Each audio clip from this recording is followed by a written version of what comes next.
नमस्कार मित्र हो, स्नेहांकुर देशिंगवर आपले सहर्ष स्वागत। आज आपण पाहणार आहोत संविधान दिनासाठी अतिशय सुंदर भाषण। नको राजेशाही, नको ठोकशाही, नको राजेशाही, नको ठोकशाही, संविधानाने दिली आम्हा महान लोकशाही, महान लोकशाही।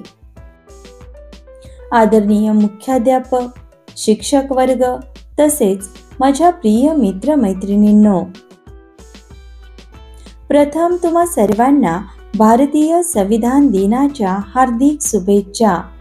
मित्र हो, आज 26 नोव्हेंबर आपण संविधान दिन साजरा करण्यासाठी येथे जमलो आहोत।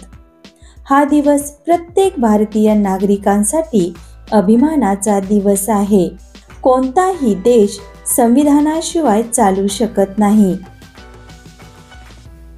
भारताचे संविधान हा देशाचा सर्वोच्च कायदा आहे। संविधानाने नागरिकांना मूलभूत हक्क आणि अधिकार बहाल केले आहेत। ते नागरिकांना त्यांच्या जबाबदारीची आठवण करून देतात। सरकारची भूमिका पंतप्रधान, राष्ट्रपती, राज्यपाल व मुख्यमंत्री यांच्या अधिकारांचे वर्णन संविधान करते। भारताचे संविधान हे जगातील सर्वात मोठे लिखित संविधान आहे।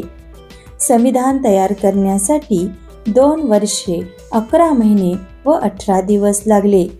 ते 26 नोव्हेंबर 1949 रोजी पूर्ण होऊन स्वीकारण्यात आले। यानंतर 26 जानेवारी 1950 रोजी ते देशात लागू करण्यात आले।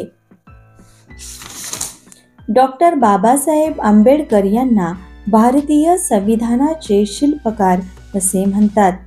या संविधान दिनी आपण भारतीय असल्याचा अभिमान ठेवून एक चांगला आणि देशाचा जबाबदार नागरिक बनण्याचा प्रण करूया। जय हिंद, जय भारत, धन्यवाद। मित्र हो, अशाच प्रकारच्या नवनवीन भाषणासाठी आमचे स्नेहांकुर देशिंग अवश्य सबस्क्राईब करा।